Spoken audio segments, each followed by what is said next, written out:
Welcome to This Explainer. I am so thrilled you're joining us today. If you've ever felt like your practice was missing a deeper layer, you are in exactly the right place. As your guides at Pratimoksha, Dubai's premier yoga studio, we want to invite you to explore a philosophy that completely transforms what it means to practice. Today, we're going to dive into our founder, Lalitha Viswanath's profound approach to unlocking the true, holistic power of yoga. Here is our map for today's journey. We'll start with the modern yoga plateau. Look at the foundations of ethical conduct, bridge into the body, breath, and senses, explore the inner dimensions, and finally, discuss living the complete practice. Section 1. The modern yoga plateau, and going beyond physical postures. We begin by addressing a very common experience our students right here in Dubai bring to our studio, hitting a wall when treating yoga simply as a physical workout. And really, this brilliantly illustrates the modern dilemma. Most people walking into a typical class today are utilizing just 12.5% of the actual practice, just 1/8. That tiny slice is asana, the physical postures.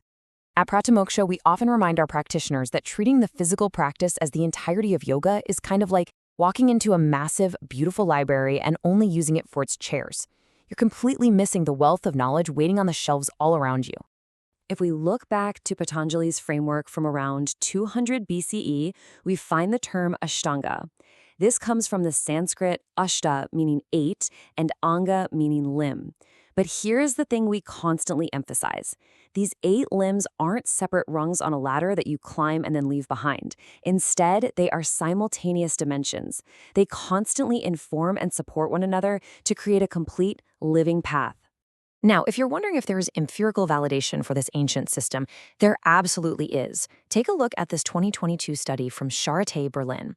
When researchers compared an integrative yoga group, one combining physical postures with the ethical and philosophical dimensions, against groups doing just physical Iyengar yoga or just stationary mindfulness, the integrative group showed the absolutely greatest reduction in perceived stress over 12 weeks. It's incredible. This hits on a core tenet we hold deeply here. Our founder, Lalitha Viswanath, emphasizes this beautifully. She notes that the physical benefits plateau in ways the practice itself doesn't. If your body is getting stronger, but your deep-seated stress and anxiety remain, well, it's precisely because those non-physical philosophical dimensions were never meant to be decorative. They were always meant to do the heavy lifting. Section 2. Foundations of ethical conduct. Let's see how this builds, starting with the true preparation for the mat, yama and niyama. The first 2 limbs govern our outer and inner conduct. Yama involves how we relate to the external world, things like non-harming, truthfulness, and restraint. Niyama is our relationship with ourselves, contentment, discipline, and honest self-study. In our experience, rather than seeing these as rigid moral judgments handed down from above, Lalitha treats them as highly practical preparations. They literally ensure you aren't bringing chronic distraction or restlessness right onto your mat. And let's be real about our environment. In our high-paced, competitive Dubai corporate culture, professional life often rewards aggressive acquisition and relentless productivity.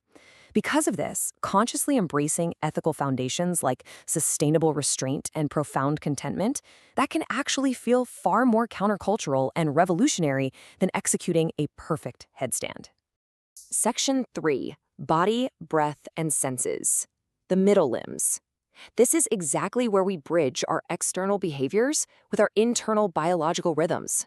A crucial point we instill at Pratimoksha is how we approach the 3rd and 4th limbs.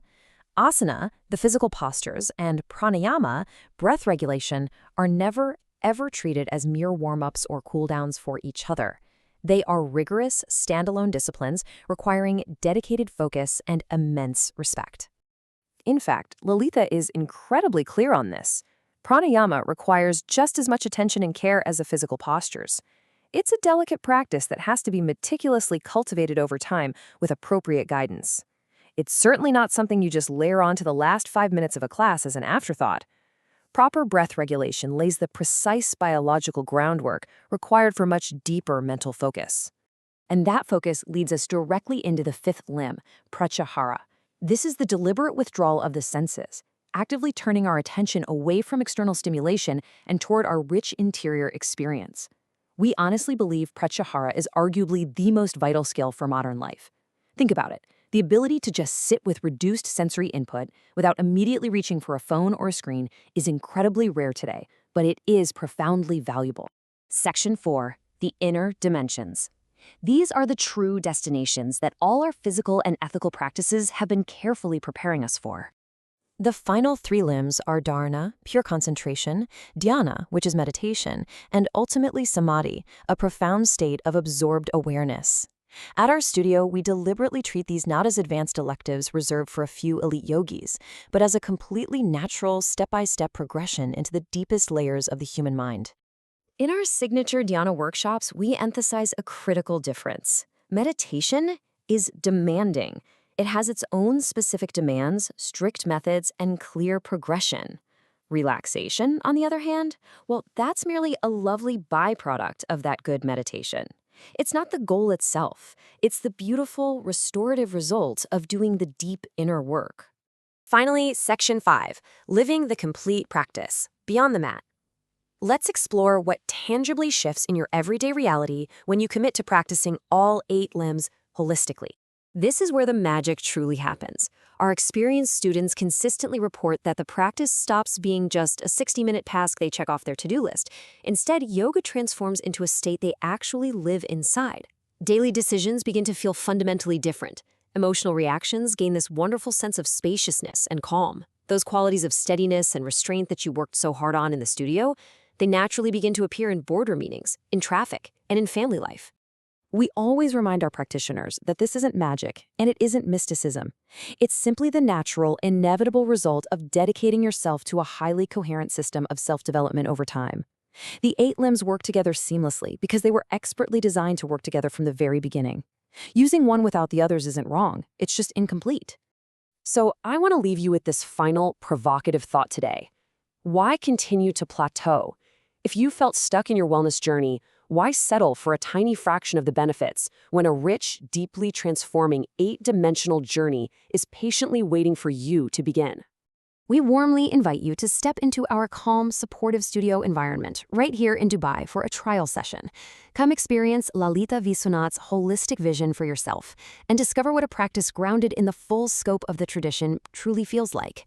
We absolutely cannot wait to welcome you, to guide you, and to see you thrive, both on the mat and beyond it.